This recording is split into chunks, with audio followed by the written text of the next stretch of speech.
Break के बाद एक बार फिर से आपका स्वागत है। सीधे आपको लिए चलते हैं। Berger paints menu manufacturing unit का लोकार्पण सीएम योगी आदित्यनाथ कर रहे हैं। क्या कुछ कह रहे हैं आपको सुनाते हैं। खासतौर पर बर्जर पेंट्स के बाद वरुण बेवरेज की, पेप्सी की जो एक महत्वपूर्ण इकाई स्थापित होने जा रही है, आईटीसी, ग्रीन प्लाई, हल्दीराम, बबले स्कॉट, ऑस्टिन प्लाई, पिडीलाइट, ये तमाम इकाइयां हैं जिनको हम लोग ससमय भूमि उपलब्ध कराने का कार्य कर रहे हैं और जिन कार्यक्रमों को एक समयबद्ध तरीके से आगे बढ़ाने का कार्य प्रदेश के अंदर किया गया है। मुझे पूरा विश्वास है कि औद्योगिक विकास विभाग उत्तर प्रदेश के लिए बने हुए इस औद्योगिक निवेश के बेहतरीन वातावरण के माध्यम से उत्तर प्रदेश को निवेश के बेहतरीन गंतव्य के अपने एक मिशन को सफलतापूर्वक आगे बढ़ा करके आदरणीय प्रधानमंत्री जी की मंशा के अनुरूप उत्तर प्रदेश की अर्थव्यवस्था को देश की अग्रणी अर्थव्यवस्था के रूप में स्थापित करने के इस अभियान का हिस्सा बनकर के तेजी के साथ इसे आगे बढ़ाने में अपना योगदान देगा। मैं अपने सभी औद्योगिक निवेश करने वाले सभी निवेशक को इस बात के लिए आश्वस्त करता हूं कि उत्तर प्रदेश में उनके द्वारा किए जाने वाले प्रत्येक निवेश की पूरी सुरक्षा की गारंटी उत्तर प्रदेश सरकार उन्हें उपलब्ध कराती है।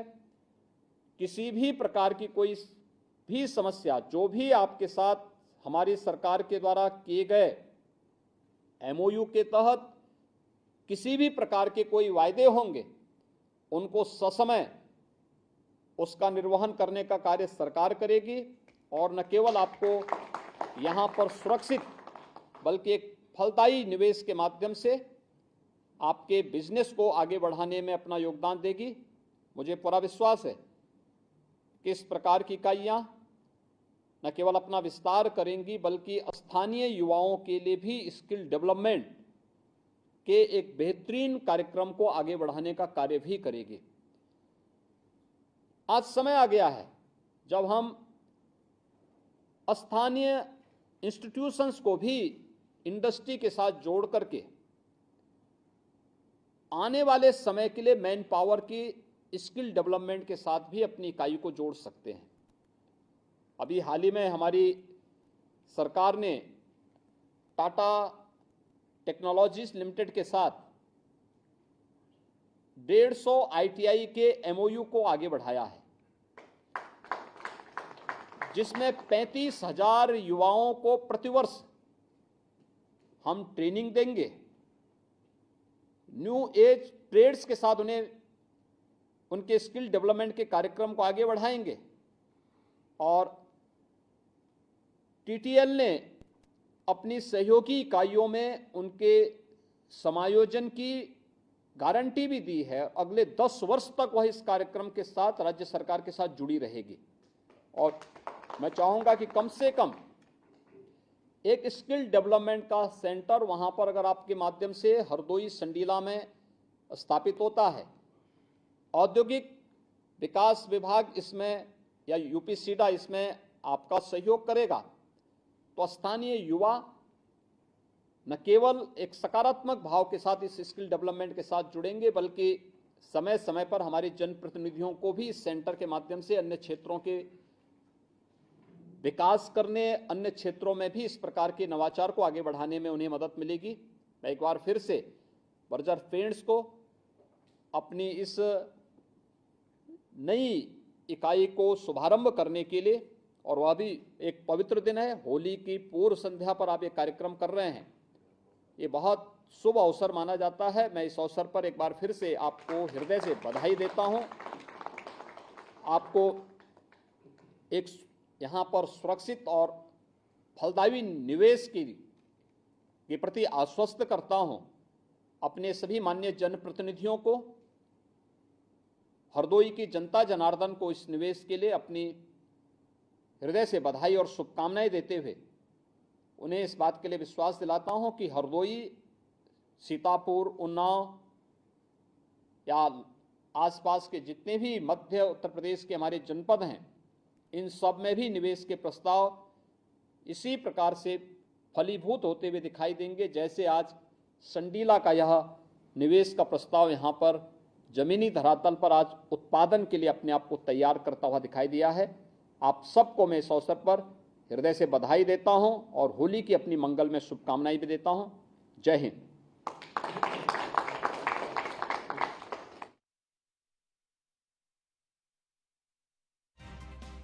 किया ग्लोबल इन्वेस्टर समिट। सबसे बड़ा उदाहरण सीएम योगी आदित्यनाथ ने अपने वर्चुअली संबोधन में ये कहा, राजधानी को 35 लाख करोड़ का निवेश प्रस्ताव मिला। पहले लोग पलायन करने को मजबूर होते थे, लेकिन अब उत्तर प्रदेश की तस्वीर बदल गई है। आज किसानों को सीधे लाभ मिल रहा है। तो तमाम उत्तर प्रदेश की बदलती तस्वीर का जिक्र किया सीएम योगी आदित्यनाथ ने। क्योंकि देखिए, इस यूनिट का लोकार्पण था और इस यूनिट के स्थापित होने से उत्तर प्रदेश के लोगों को रोजगार का बेहतरीन अवसर मिलेगा और इसके साथ ही साथ उत्तर प्रदेश की जो काया है वो बदलेगी। तो लगातार उत्तर प्रदेश की कायाकल्प करने पर सीएम योगी आदित्यनाथ लगे हुए हैं और इसी को लेकर तमाम बड़ी बातें कही। चलिए खबरों में आगे बढ़ेंगे। 2 दिवसीय लखनऊ कौशल महोत्सव का कार्यक्रम सीएम योगी आदित्यनाथ आज करेंगे महोत्सव का समापन। देश और प्रदेश में रोजगार बढ़ाए जाने को लेकर कार्यक्रम का आयोजन, युवाओं को बड़े स्तर पर रोजगार देने को लेकर कार्यक्रम रखा गया है। तो देखिए, कौशल महोत्सव 2 दिनों से चल रहा है, जहां डिप्टी सीएम ब्रजेश पाठक और बीजेपी प्रदेश अध्यक्ष ने इस कौशल महोत्सव का उद्घाटन किया था और इसके बाद 2 दिन तक ये कौशल महोत्सव और आज इसका समापन है। सीएम योगी आदित्यनाथ के हाथों ये समापन होगा, जहां कौशल महोत्सव में रोजगार के नए अवसर और युवाओं को रोजगार देने के उद्देश्य से इस कौशल महोत्सव का आयोजन किया गया, जिसमें तमाम कंपनियां भाग ले रही थी। तो रोजगार बढ़ाए जाने को लेकर ये कार्यक्रम बेहद महत्वपूर्ण और आज इसका समापन होने जा रहा है।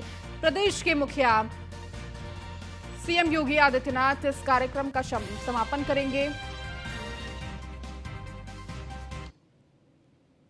मिशन 2024 में जुटी बीजेपी। 2024 के लिए नई टीम की घोषणा जल्द। बीजेपी की नई टीम को लेकर अटकलें तेज है। कोर कमेटी में मंथन के बाद नई टीम की घोषणा जल्द की गई। टीम में कई नए चेहरे को मिल सकती है जगह। तो लगातार जिस तरह से कोर कमेटी की कल बैठक हुई है और देर शाम इस बैठक के बाद ये माना जा रहा है कि नई टीम की गठन पर अब जल्द ही मुहर लग सकती है। कहीं ना कहीं इस कोर कमेटी की बैठक में टीम में कौन कौन से लोग मौजूद होंगे, उनके नामों पर मुहर लगी है, चर्चा हुई है। क्योंकि मिशन 2024 की तैयारी में लगातार बीजेपी है और इसी को लेकर टीम का विस्तारण हो रहा है। क्योंकि लगातार उत्तर प्रदेश में एक पद और एक व्यक्ति का फॉर्मूला रखा गया है और इसी पर कहीं ना कहीं कई ऐसे पद थे, जहां कई ऐसे व्यक्ति थे जिनके पास कई पदों की जिम्मेदारी थी और इसी को देखते हुए पद का विस्तारण किया जा रहा है और तमाम इस पद के विस्तारण के साथ ही साथ नए चेहरे इस पूरी टीम में जुड़ सकते हैं और इसके साथ ही कई चेहरों को नई जिम्मेदारियां मिल सकती हैं।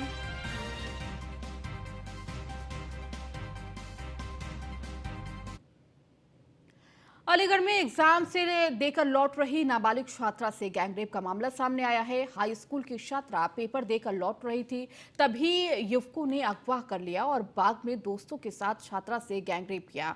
नाबालिग छात्रा का अश्लील वीडियो भी बनाया गया। आरोपियों ने पीड़ित को घटना के बारे में जानकारी न देने और वीडियो वायरल करने की धमकी दी। यह घटना थाना चंदौस इलाके के एक गांव की है। पीड़िता के परिजनों की तहरीर पर पुलिस ने मुकदमा दर्ज कर लिया है और आरोपियों की तलाश में जुट गई है।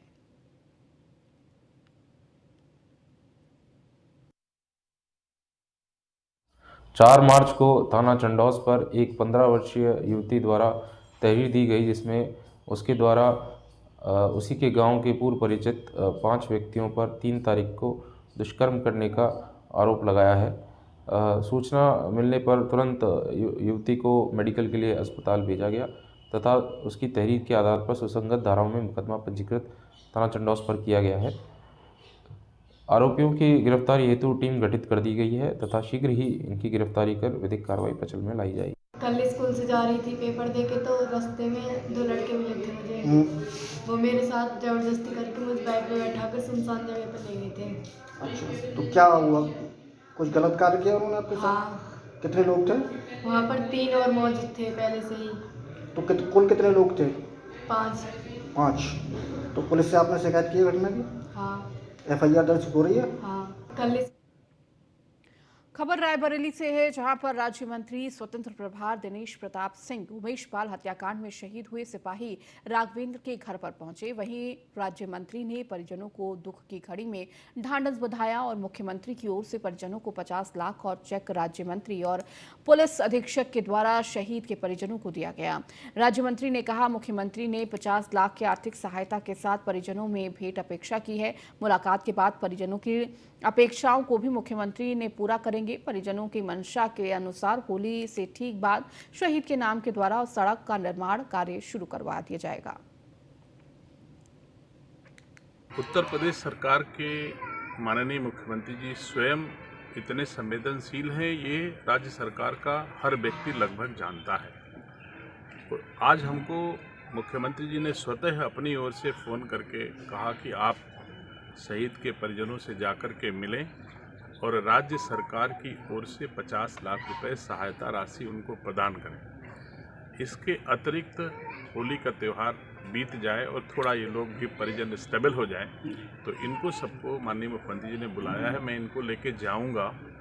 हम और क्या बेहतर कर सकते हैं शहीद के सम्मान में, हम लोग ऐसा प्रयास करेंगे। ऐसा कुछ जानकारी मिली थी कि लोगों की अपेक्षाएं थी कि शहीद की यादें चिरस्थायी रखने के लिए यहाँ पर एक द्वार, स्मृति द्वार बनाए जाने की अपेक्षा की गई थी। अब खबर मेरठ से है, जहां मामूली विवाद पर 2 पक्षों में खूनी संघर्ष देखने को मिला। दबंगों ने चाकू से किया हमला, कई घायल पीड़ितों ने थाने पहुंचकर लगाई न्याय की गुहार। मेरठ के थाने लिसाड़ी गेट के क्षेत्र की घटना है। तो मामूली विवाद पर 2 पक्षों में ये खूनी संघर्ष, दबंगों ने चाकुओं से हमला किया, जिसमें कई लोग घायल हो गए। तो वहीं पीड़ितों ने थाने में पहुंचकर न्याय की गुहार लगाई है और पुलिस पूरे मामले की छानबीन कर रही है और दोनों पक्षों में किस तरह से ये विवाद शुरू हुआ है, इसके बारे में जानकारी हासिल कर रही है।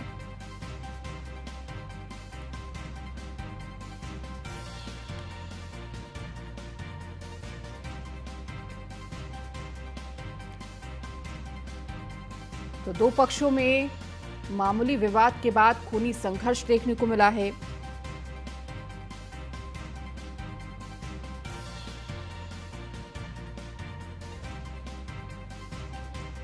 तो किस तरह से मामूली विवाद खूनी संघर्ष में तब्दील हो गया, जिसके बाद दबंगों ने चाकुओं से एक पक्ष पर हमला कर दिया, जिसमें कई लोग घायल हुए। तो वहीं पीड़ित पक्ष ने थाने में पहुंचकर न्याय की गुहार लगाई है।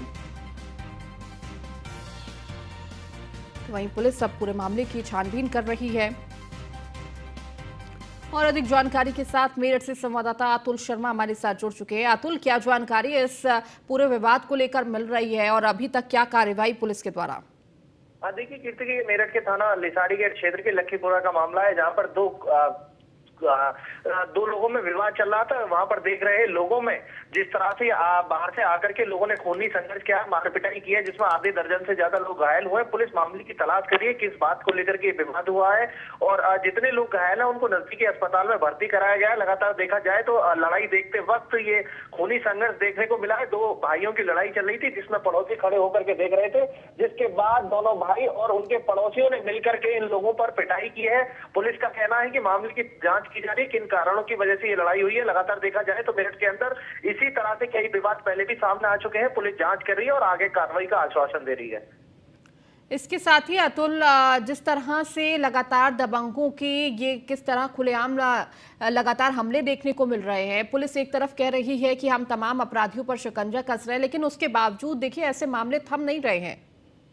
देखिए, दबंग बेखौफ होकर के ऐसी घटनाओं को अंजाम दे रहे हैं। मेरठ पुलिस लगातार आश्वासन दे रही है, लेकिन फिलहाल की बात की जाए, देर रात का ये मामला है जिसमें अभी तक पुलिस एफआईआर दर्ज नहीं कर पाई है। पुलिस का कहना है कि मामले की जांच की जा रही है।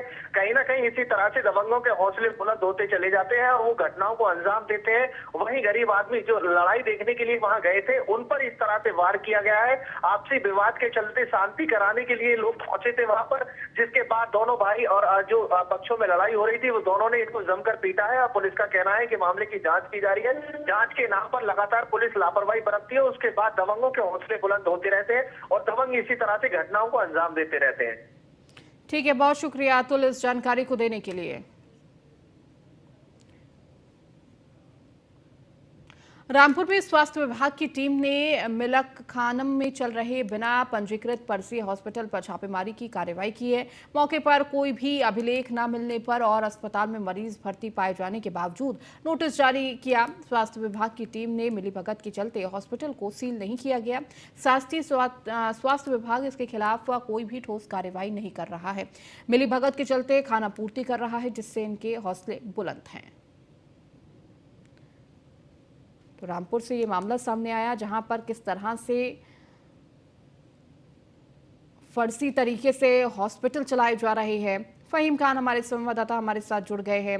फहीम, लगातार रामपुर से ऐसी खबरें सामने आ रही हैं कि स्वास्थ्य विभाग की तरफ से तमाम लापरवाहियां देखने को मिल रही है, जिसमें जो धड़ल्ले से हॉस्पिटल है फर्जी तरीके से वो चलाए जा रहे हैं। फर्जी हॉस्पिटलों की, नर्सिंग होमों की बाढ़ सी आई हुई है। यहाँ एक इसको कारोबार और बिजनेस बना लिया है। अनट्रेंड लोगों ने BUMS, BAMS और GNM, ANM जो है ये मिलने के बाद नर्सिंग होम खोलकर लोगों की जान से खेल रहे हैं। जच्चा बच्चा की जानें जा रही हैं यहाँ। लेकिन स्वास्थ्य विभाग की मिली भगत के चलते, खासतौर से नोडल अधिकारी और इनके बाबुओं की मिली भगत के चलते ये अस्पताल धड़ल्ले से चल रहे हैं। कोई कार्रवाई नहीं हो रही है। ताजा मामला मिलखानम थाना क्षेत्र का है, जहां पर RK हॉस्पिटल के ऊपर कार्रवाई करने के लिए नोडल अधिकारी पहुंचे, लेकिन अचानक क्या हुआ, किस तरह से साठगांठ हुई, क्या मिली भगत हुई, फर्जी हॉस्पिटल पाया गया, कोई अभिलेख पाया नहीं गया, रजिस्ट्रेशन भी नहीं था, मरीज भी भर्ती थे। इसके बावजूद भी नोडल अधिकारी ने उसको सिर्फ नोटिस देके खाना पूरी की है, जबकि उसमें सीजर की कार्रवाई होना चाहिए थी, FIR की कार्रवाई होना चाहिए थी। सारे सबूत मौजूद थे, उसके बावजूद भी कहीं ना कहीं इसमें ढील ढाल रही और ढील ढाल के साथ ही लोगों का आरोप है कि इसमें मिली भगत हुई है और मिली भगत के चलते ही इस पे कार्रवाई नहीं हुई। ऐसी ही तस्वीर पूरे तहसील स्वार और डिस्ट्रिक्ट रामपुर में देखने को मिल रही है। यहाँ अस्पतालों में रोज बच्चे की और जच्चा की जाने जा रही हैं, लेकिन स्वास्थ्य विभाग को कोई फर्क नहीं पड़ रहा है। जिस तरह से लोगों की मौत हो रही है, फर्जी नर्सिंग होम आशाओं को कमीशन का लालच देकर और लोगों का जो है एजेंटों को खड़ा करके जिस तरह से लोग घरों से मरीजों को लाकर अपने हॉस्पिटल में उनका प्रसव कराया जाता है और उसके बाद जच्चा और बच्चा की जिंदगी चली जाती है, उसका फर्क किसी के ऊपर पड़ता दिखाई नहीं दे रहा है। जो जिम्मेदार हैं वो खामोश हैं। कार्रवाई बिल्कुल प्रभावी नहीं हो रही है जिस तरह से कार्रवाई होनी चाहिए थी। एक तरह से अभियान चलाने के बाद ऐसे फर्जी नर्सिंग होमों की जो ये बाढ़ आई है, इनको तत्काल प्रभाव से बंद कराकर इनके खिलाफ FIR होनी चाहिए।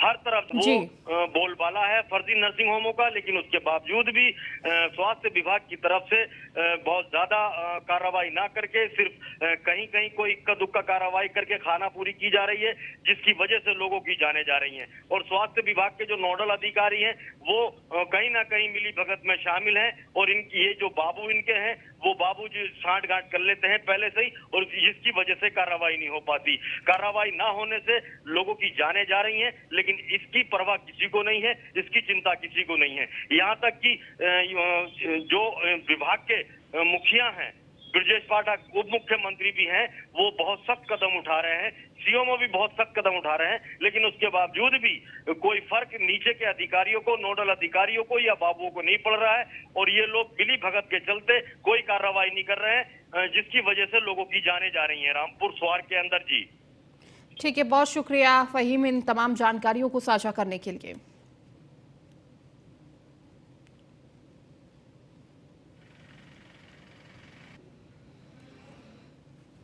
कंप्लेंट काफ़ी मिली थी तो वही निरीक्षण किया है तो इनके पास कोई डिग्री वैलिड नहीं मिली है जी। ना रजिस्टर्ड है।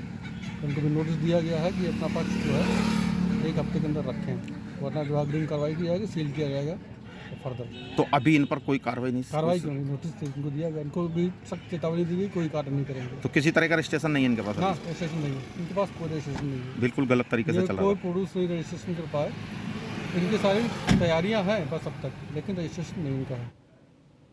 रामपुर में होमगार्ड को कुछ दिन पहले जिला जज कार्यालय में सोते हुए होमगार्ड अधिकारियों ने पकड़ा और फोटो खींच लिया, जिसके बाद उसे सस्पेंड कर दिया गया। अब होमगार्ड का आरोप है कि कमांडेंट दोबारा ड्यूटी देने के लिए 2 लाख रुपए की मांग कर रहा है, जिससे पैसे ना देने पर ड्यूटी नहीं देने की बात कह रहा है। तमाम गुहार लगाने के बावजूद सुनाई न होने पर होमगार्ड मलखान ने सल्फास का सेवन किया और अपनी जान देने की कोशिश की। होमगार्ड को आनन फानन में जिला अस्पताल ले जाया गया, जहां उन्हें हायर सेंटर रेफर किया गया। वहीं कमांडेंट ने बताया कि होमगार्ड ड्यूटी के दौरान सोते पाए गए, जिसकी फोटो खींचकर तत्काल प्रभाव से सस्पेंड किया गया। अब वह न्याय की गुहार लगाने में लगे हुए हैं, जबकि होमगार्ड दारू का सेवन भी करते हैं और नशे की हालत में ड्यूटी पर तैनात रहते हैं, जिसको लेकर कई बार वार्निंग दी गई है, लेकिन होमगार्ड सुधरने का नाम नहीं लेते। मलखान सिंह नाम के होमगार्ड एडमिट हुए हैं और उन्होंने सेल्फ पॉइजनिंग का केस है। रेड पॉइजन उन्होंने कंज्यूम किया है। अभी करंटली स्टेबल कंडीशन में है और वार्ड में उनको एडमिट किया गया है और उनको फिजिशियन ने देख लिया है और करंटली उनका ट्रीटमेंट शुरू कर दिया गया है। अब क्या कंडीशन है उनकी? Stable condition. यहाँ से सुना रेफर कर दिया उनको? नहीं, वो फिजिशियन से आप मालूम कीजिए, उसके बारे में हमारे पास इन्फॉर्मेशन। आप किस पोस्ट पे हैं? मैं इमरजेंसी मेडिकल ऑफिसर। मुझे 2 लाख रुपए मांग रहा है जिला कमांडेंट होमगार्ड रामपुर। क्या बोलते हैं? ये बोलते 2 लाख रुपए दोगे तो बहाल करूंगा, ना तो आपको सस्पेंड कर दूंगा। ये क्या है आपका ये आपके हाथ में सल्फास है। क्या करोगे इसका? इसका यूँ करूंगा, खाऊंगा सर। अगर मेरे बच्चों को रोटी नहीं मिलेगी तो मैं इनको भी जिंदा नहीं रहूँगा। क्यों सस्पेंड किया आपको? ये सस्पेंड किया गया सर, मैं जिला उनके पास अपर जिला अधिकारी के पास ड्राइवरी कर रहा था, सो रहा था उनके पास, तो इसलिए इसने वीडियो बनाई गई। अच्छा, तो इनका लड़का टीसी बनाता है फर्जी। किसका? रामाता कंपनी कमांडर का।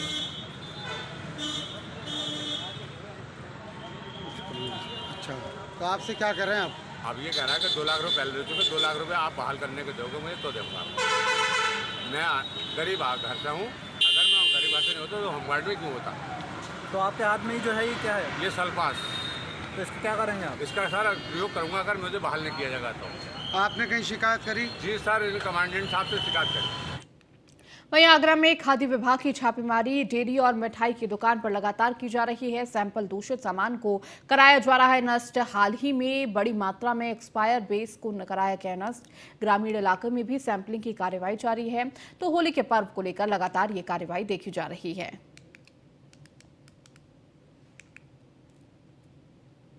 होली को देखते हुए शासन के निर्देश पे जनपद में 7 टीमें बनाई गई हैं, जो शहर और देहात दोनों एरिया में कार्रवाई कर रही हैं। अब तक रेखा सुरक्षा अधिकारी के द्वारा कुल 36 सैंपल कलेक्ट किए गए हैं और 22 कुंटल बेसन जो कि कालातीत था उसको नष्ट कराया गया है।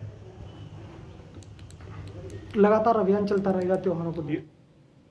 त्योहारों के मद्देनजर खाद्य विभाग की छापेमारी, अलग अलग इलाकों में की गई छापेमारी के दौरान सैंपल कलेक्ट कर जांच के लिए भेजा गया। त्योहारों के मद्देनजर खाद्य विभाग की छापेमारी देखने को मिली है। अलग अलग इलाकों में ये छापेमारी की गई। तो छापेमारी के दौरान सैंपल कलेक्ट कर जांच के लिए भेजा गया। त्योहारों के मद्देनजर खाद्य विभाग की ये छापेमारी देखने को मिली है। मेरठ कोतवाली थाना इलाके के इंदिरा चौक पर अनियंत्रित कार हिंदू होटल में घुस गई, जहां होटल के सामने खड़े कई वाहन क्षतिग्रस्त हो गए। इस दौरान कार चालक ने 2 वाहन चालकों को पैसे देकर मामले को सुलझाने की कोशिश की है। हालांकि घटना की सूचना पर मौके पर पहुंची पुलिस ने कार को कब्जे में लेकर आगे की कार्रवाई शुरू की है। आपको बताया जा रहा है कि कार चालक का शराब के नशे में धुत होकर ड्राइव कर रहा था।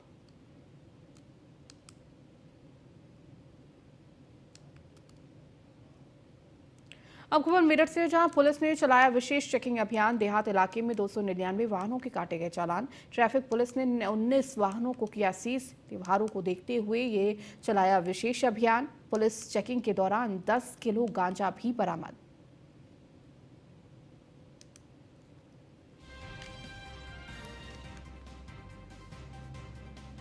तो देहात इलाके में 299 वाहन का चालान काटा गया, तो 19 वाहनों को सीज किया गया। लगातार त्योहारों को देखते हुए ये विशेष अभियान जारी रखा गया और इस दौरान पुलिस चेकिंग के दौरान 10 किलो गांजा भी बरामद हुआ है। मेरठ से ये खबर आपको दे रहे हैं, पुलिस ने ये विशेष अभियान चलाया।